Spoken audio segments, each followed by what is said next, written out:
Raúl, muy buenas tardes, un gusto de saludarte y gustoso estar en tu programa. Hemos visto las imágenes difundidas por Panorama, también han aparecido en otros medios de comunicación. ¿Qué fue lo primero que sentiste cuando las viste? Mucha decepción, ¿no? Decepción porque habíamos preparado con bastante profesionalismo, honestidad, lo que iba a ser una defensa en el Congreso de la República, una defensa política, jurídica, respecto a la tercera moción de vacancia que se iba a dar a las 3 de la tarde. Y por supuesto, uno queda completamente confundido cuando ve las imágenes de la lectura, ¿no es cierto?, de este nefasto mensaje a la nación, con manos temblorosas, dubitativo el expresidente, pero ver minutos previos que estaba con absoluta tranquilidad, consciente de lo que iba a hacer y lo que iba a leer, por supuesto que de una u otra manera marca una profunda decepción para quienes estamos formados en democracia, ¿no?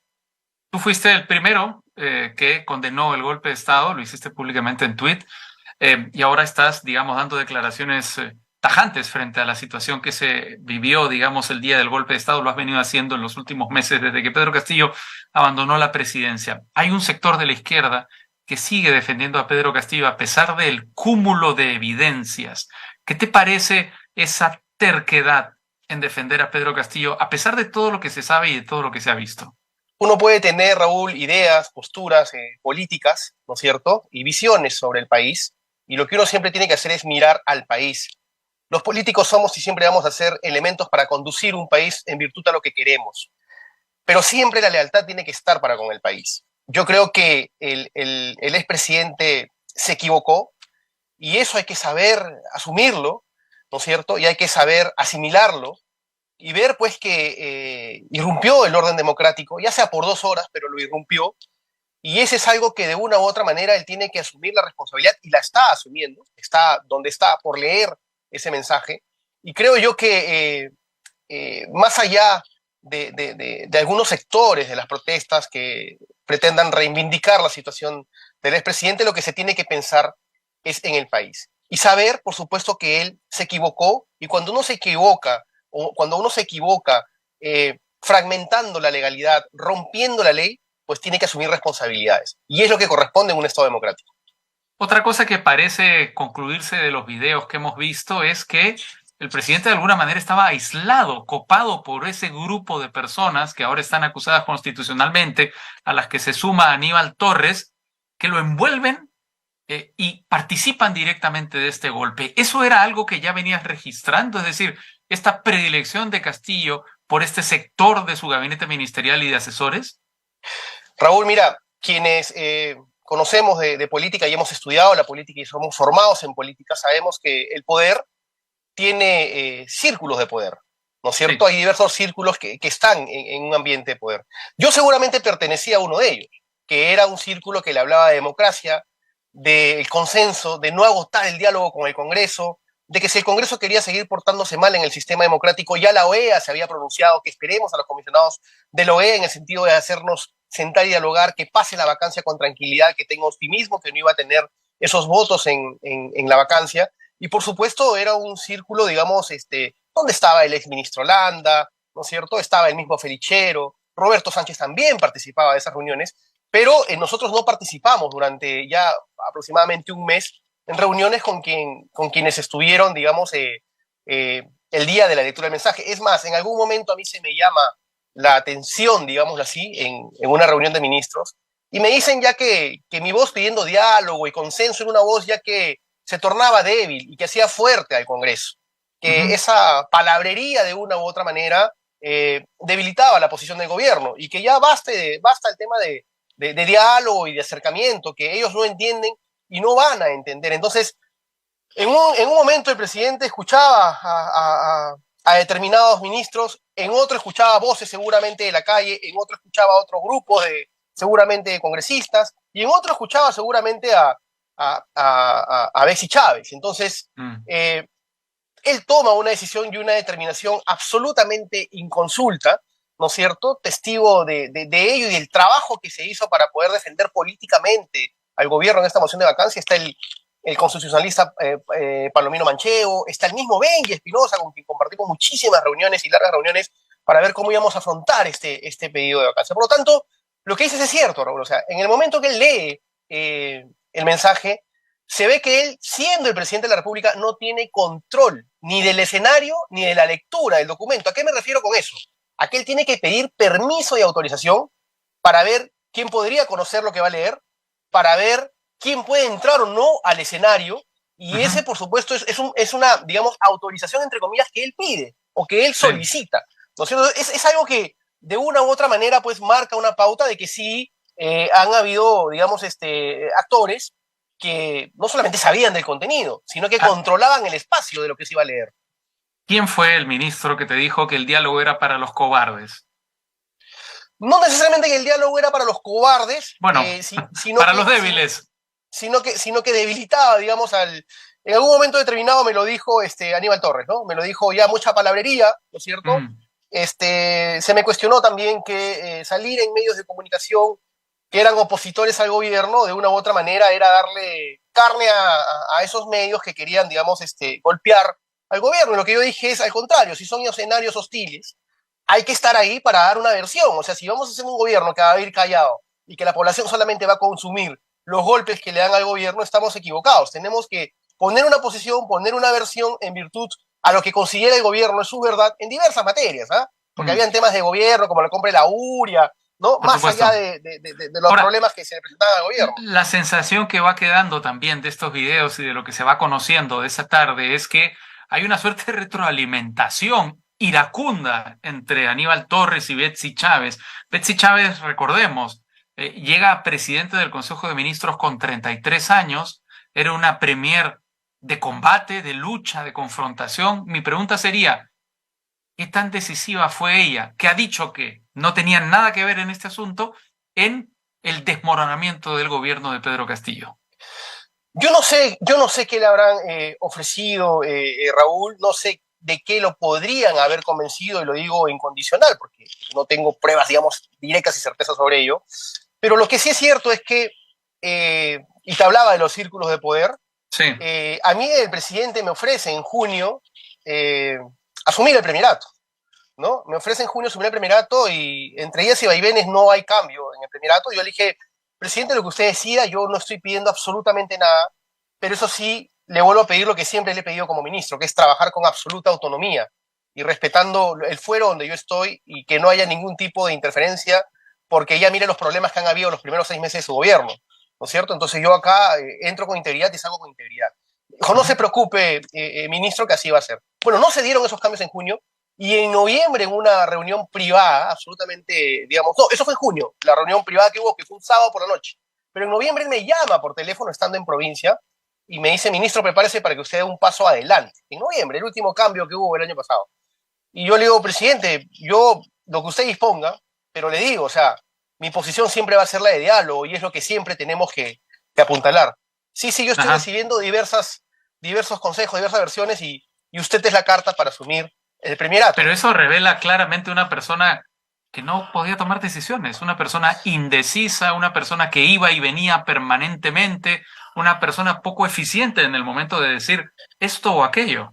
Sí, y Raúl, y de un momento a otro se da la renovación del gabinete después de que Aníbal Torres renuncia ante la denegatoria de confianza, y nos dijeron que la juramentación iba a ser en la noche. Yo estaba en silencio y, por supuesto, tranquilo, porque yo jamás pedí asumir absolutamente nada. Y al mediodía se da la juramentación de Betsy, y lo único que recibo después a través de una persona es tranquilidad, que el momento va a llegar. Yo digo, yo no estoy pidiendo absolutamente nada y tampoco esto me marca ningún tipo de resentimiento. Lo que te quiero decir es que, por supuesto, que el presidente tenía, por un lado, a un Salas que hablaba de diálogo, y por otro lado había otra posición. O sea, eran dentro del círculo de poder una situación, digámoslo así, antagonista, ¿no? Entonces, bueno, no se dio. Yo estoy seguro que el presidente hubiese podido de una u otra manera encaminar el gobierno con diálogo, y si a mí me hubiese tocado asumir esa responsabilidad, te hubiese dado, por supuesto, lo mejor para poder tender los puentes. No se dio, no puedo hablar de lo que no se dio.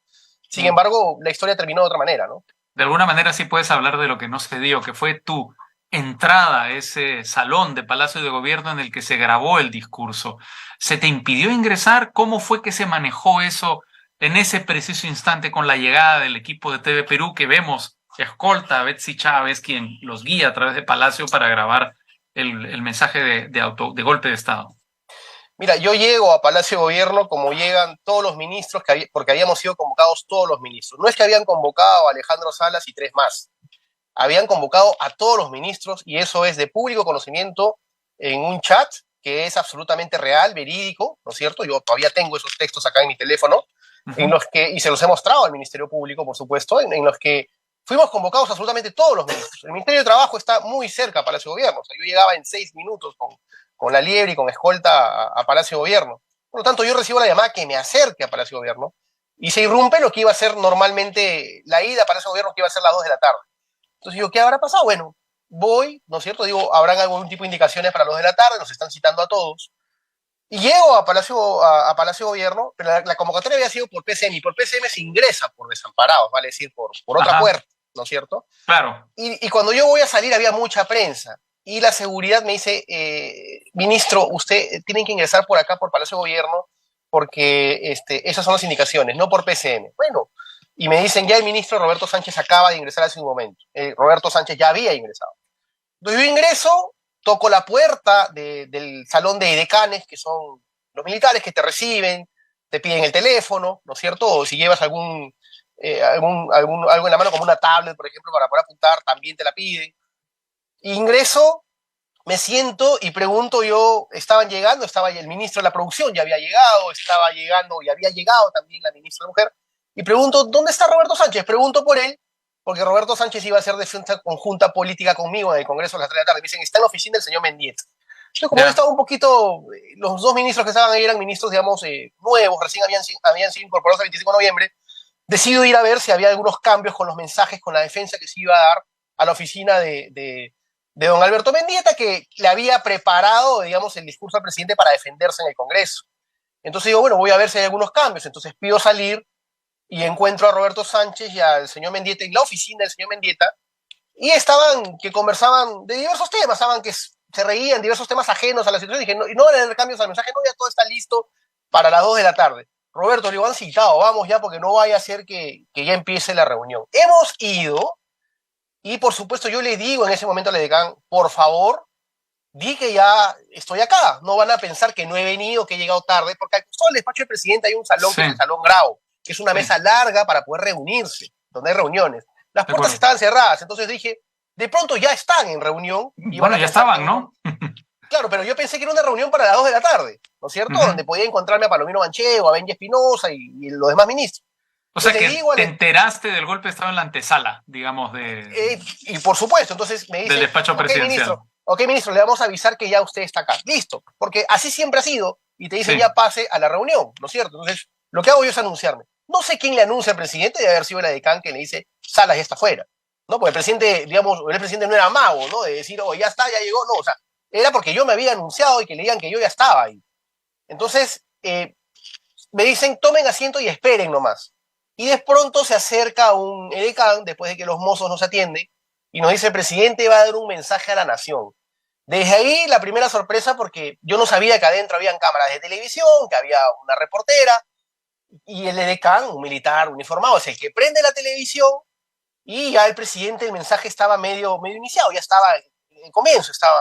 Ajá. Entonces, cuando el presidente habla de que va a instaurar un gobierno de excepción, es en ese momento donde yo, conociendo la Constitución y siendo constitucionalista, supe que me habían llamado en ese momento en ese primer momento, y intuí, para regularizar un acta de Consejo de Ministros. Porque los gobiernos de sección se dan en virtud del artículo 137 de la Constitución y requieren del acuerdo del Consejo de Ministros. Entonces yo dije, esto nunca se ha aprobado, acá nunca había una reunión para un gobierno de sección.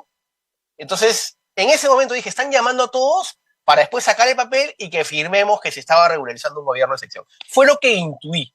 En ese momento, cuando el mensaje seguía y habiendo escuchado el tema de gobierno de sección, le escribo a mi jefe de gabinete de asesores y le digo, por favor, redacta en estos momentos mi renuncia. Pásame el texto del tweet para ir. Es más, lo corregimos porque el primer texto que ella me envía es agradeciendo al presidente. Yo le digo, no, vamos a agradecer al país, ¿no? Porque acá hay un tema que no está bien. Cuando ya empieza con el tema de la toma de instituciones y cerrar el Congreso, yo en ese momento más que quedarme estupefacto, fue reaccionar. Vale, si yo soy una persona que también soy temperamental, y lo que quise en ese momento es verlo, o sea, decirle, ¿qué estás haciendo, no? Las Intentaste puertas estaban entrar, cerradas. intentaste entrar. Me paré, vi las puertas, me senté, vi militares, yo no sabía en qué escenario me encontraba. Las puertas son puertas grandes de madera que se abren solamente con señal digital de la palma de la mano de quienes registran la Ajá. señal de la palma de la mano, no puede abrirla cualquiera. Y bueno, termina el mensaje, se abren las puertas, sale el camarógrafo, me cruzo con la periodista de TV Perú, la Sí. miro, ¿no es cierto? Cruzamos, digamos, un saludo, buenos días, ingreso y lo primero que hago es mirarlo, ¿no? En algún momento ingresando dije, ¿para qué estoy entrando? Pero sabía que tenía que hacerlo, o sea, ingreso y le digo, ¿qué ha hecho? Lo que ha hecho es un delito. Y me dice, no tenía los votos. En ese momento, Raúl, tuve que salir de manera inmediata de Palacio de Gobierno porque yo ya no sabía cuál era mi condición y mi situación. Ya en ese momento me convertí en un opositor al mensaje de una situación, por supuesto, de facto. Entonces, cuando entraste cuando entraste a la oficina donde se grabó, digamos, el mensaje, estaban ahí las personas que hemos visto en los videos. Estaba Betsy Chávez, estaba Aníbal Torres, claro, estaba también claro. el edecán de la Marina. No sabemos cómo se llama el edecán de la Marina. ¿Tú lo sabes? No tengo el nombre, Raúl, pero sí era una persona muy, muy cordial, era una persona que nos atendía siempre, una persona muy respetuosa. No recuerdo su apellido porque eran 13 decanes con los que él contaba, uno de la FAP, uno del Ejército y uno de la Naval, ¿no? Sí. El de la Naval es justamente, el de la Naval ha seguido acompañando inclusive a la actual presidenta. Mira, por favor, las primeras imágenes de la actual presidenta en los primeros días de su gobierno. Él está ahí, está atrás. Es un naval que tiene, digamos, un promedio de estatura, es alto, ¿no? Ajá. Ahora, ¿también estaba Willy Huerta, ministro del Interior, ahí dentro?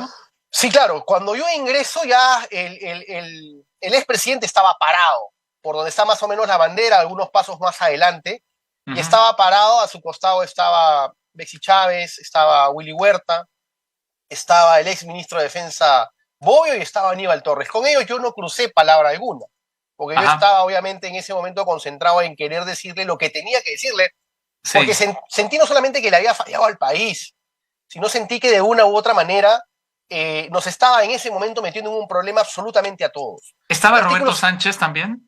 No, Roberto Sánchez estuvo afuera, estuvo en la sala de espera, en el Salón Quiñones, todo el momento de la lectura del mensaje. Estuvo sentado al costado de la ministra de la Mujer, Heidi Juárez. Yo estaba sentado al costado del ministro de la Producción. El ministro de Vivienda, Pañagua, había llegado y estaba en PCM. O sea que Roberto Sánchez también, por lo que nos cuentas, estuvo al margen de la grabación de ese discurso, estuvo al margen del golpe de Estado. No estuvo en absoluto en lo que es adentro, en el despacho del presidente, donde se lee el mensaje.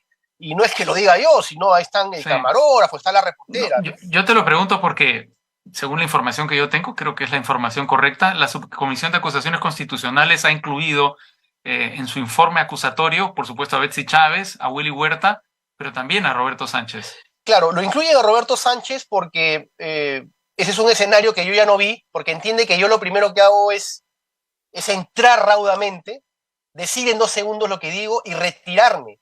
Vale decir, yo no coordiné ni siquiera con los que habían estado a mi costado en la sala Quiñones escuchando el mensaje. Yo me retiro. A Roberto Sánchez lo incorporan en esta denuncia, ¿no es cierto? Porque Willy Huerta manifiesta en su declaración que cuando Roberto Sánchez saluda al presidente le dice por la patria, como convalidando el mensaje, ¿no? O sea, por ejemplo, yo entro y le digo que es un delito y me voy y renuncio en el acto. Él entra y le dice por la patria. Lo que dice Roberto Sánchez es que le dice, o le pregunta al presidente qué es lo que pasó, ¿no? Y que en ese momento de nerviosismo seguramente Willy Huerta puede haber escuchado mal. Ese es un tema que yo no puedo testificar porque en ese momento yo ya no estuve. Yo entré primero y salí de manera inmediata. Mi estadía no duró más de 3 segundos, más de 2 segundos. Fue lo que duró. ¿Qué has hecho? Lo que has hecho es un delito. Y me fui, ¿no es cierto? Ahora se están viendo la posibilidad de 36 meses de prisión preventiva en contra de Pedro Castillo, que correspondería, ¿verdad? Digamos, están todos los supuestos de una prisión preventiva confluyendo en su caso. El delito fue transmitido a nivel nacional, intentó huir a la Embajada de México, Eh, yo creo que probablemente se los den, no sé cómo lo ves tú. Bueno, para una prisión preventiva hay una serie de presupuestos que se tienen que dar, ¿no? Dentro de los propios elementos de convicción, el peligro de fuga y la pena probable, Están ¿no? pues los tres. Y claro, o sea, lo que tú manifiestas son situaciones ya a él pidiéndosele una prisión preventiva sin ningún tipo de inmunidad. Por supuesto, lo que va a tener que valorar acá el magistrado, y más allá de los argumentos de la defensa técnica que haga el expresidente, son los argumentos que también exponga el Ministerio Público. Los que tengan más peso van a determinar una prisión preventiva o no, ¿no? Así que veamos y esperemos cómo se desarrolla esta audiencia, ¿no? ¿Cómo quedará en la historia el gobierno de Pedro Castillo? Mira, yo lo parto en dos contextos, Raúl. Yo te digo y te lo digo desde mi posición y mi experiencia, yo te podría decir, y como se lo digo a mis hijas, he participado y he sido ministro seguramente de uno de los gobiernos más difíciles en la República del Perú, o con más oposición en la República del Perú. Intervine en este gobierno porque tuve el buen ánimo y la buena voluntad de querer ayudar al país, de querer ayudar a un gobierno. Yo no defendía personas, yo defendía un Estado democrático que había sido electo en voto democrático, en voto popular, en elecciones generales. Y no podíamos estar acostumbrándonos a tener un presidente cada año porque un sistema opositor no le gusta lo que ganó o porque quedó segundo lugar y simplemente hay que sacarlo para ver en qué momento volvemos a postular lo más rápido posible. Entonces, ese era lo que yo defendía, el sistema democrático y el respeto a la institucionalidad. Yo creo que ha sido un gobierno que no fue aceptado desde un primer momento, ¿no es cierto?, donde hubieron comisionados a la OEA para que no se le reconozca el triunfo electoral ganado en urnas, y creo que eso también marca una historia nefasta para la historia democrática de nuestro país, el hecho de no saber respetar los resultados electorales. A partir de ese momento, hacia adelante, por supuesto, la no aceptación de este gobierno, de un presidente que le faltaba muchísima ayuda, le faltaba muchísima experiencia, que necesitaba voces que lo ayuden y que lo conduzcan, no podía conducirse solo, y de eso seguramente se aprovecharon sus 6 primeros meses fascinerosos que entraron a no trabajar por el país, sino a asegurar sus propias vidas y que hoy, más que eso, lo que han hecho es perder la vida de sus familias, ¿no? Purgando prisiones preventivas o siendo procesados, investigados. Sí. Eso tiene que marcar un punto de quiebre, Raúl, de primero saber aceptar los resultados electorales y segundo, de aquel que le da la oportunidad del país de poder gobernar, hacerlo con rectitud y con integridad, sabiendo que esos 5 años o puede pasar la historia siendo un gran presidente y recordado por toda la historia del Perú, o pasando a la historia, como han pasado a la historia ya muchos presidentes que el día de hoy están purgando condena o están siendo productos de procesos penales, y por qué no, lo que hablaste hace un momento en tu editorial, como Toledo, que está, digamos, por ser extraditado, y ojalá que esa extradición se dé lo más rápido posible, ¿no? Has dicho una cosa muy fuerte, has dicho que Pedro Castillo no podía conducirse solo. Necesitaba muchísima ayuda, y él lo sabe, y él lo leyó en un mensaje a la Nación en algún momento determinado. Si revisamos el mensaje, por ejemplo, del 6 de diciembre que él da en la noche, que yo lo puedo ver por mi móvil, porque él ya lo estaba dando cuando nosotros estábamos trabajando el tema de la defensa para el día siguiente presentarnos en el Congreso. Él dice, mi falta de experiencia y de conocimiento del país. Entonces, por supuesto, era una persona que necesitaba muchísima ayuda. O sea, era una persona que, como te digo, o sea, en un momento te podía decir algo, pero tú no sabías si le hacía o hacía lo que la última llamada o el último consejo que escuchaba, él tomaba esa decisión en virtud a lo último que escuchaba. Entonces, necesitaba muchísima ayuda, muchísimo acercamiento, y por supuesto, era el país el que estaba de por medio. Yo te digo, sí, Raúl. No, que finalmente, digamos, creo que hay un hecho que es innegable, ¿no? Es verdad que el presidente Pedro Castillo recibió ataques sistemáticos desde el momento mismo en el que ganó la elección, pero también es verdad que un presidente tiene la ley de su lado, es decir, debería ser capaz de defenderse empleando los argumentos de la Constitución, de la ley, de su investidura, de su autoridad moral, ¿verdad? Yo sé que no está de moda, digamos, poner como ejemplo a Martín Vizcarra, pero a Martín Vizcarra lo vacaron y él salió del Palacio de Gobierno, no dio un golpe de Estado. Es decir, hay diferencias en las conductas de los dos presidentes, ¿no? Creo que, en fin, repito, no es el mejor de los ejemplos Martín Vizcarra probablemente porque ahora no goza de popularidad, pero son distintas las actitudes frente a situaciones muy similares. Las actitudes democráticas nunca se deben perder en un gobierno que es democrático, Raúl. Creo que tenemos una democracia que no solamente es imperfecta, sino que está enferma, y hay que saber curarla. Y la única manera de curarla es a través de nuestro sistema político. reforzando los partidos políticos, haciendo que los partidos políticos tengan mejores cuadros, ¿no es cierto? Si no, vamos a seguir siempre eligiendo lo mismo. Pero hay algo que has dicho, y que con esto termino, por favor, que es sumamente importante, Raúl. Tú hablas y has hablado muy bien del tema de las herramientas políticas para poder defenderse. Tenemos un gran actor en nuestro país, y las cosas hay que decirlas de manera clara, que es también un actor fundamental y culpable de esta crisis política. Y se llama Tribunal Constitucional, Raúl.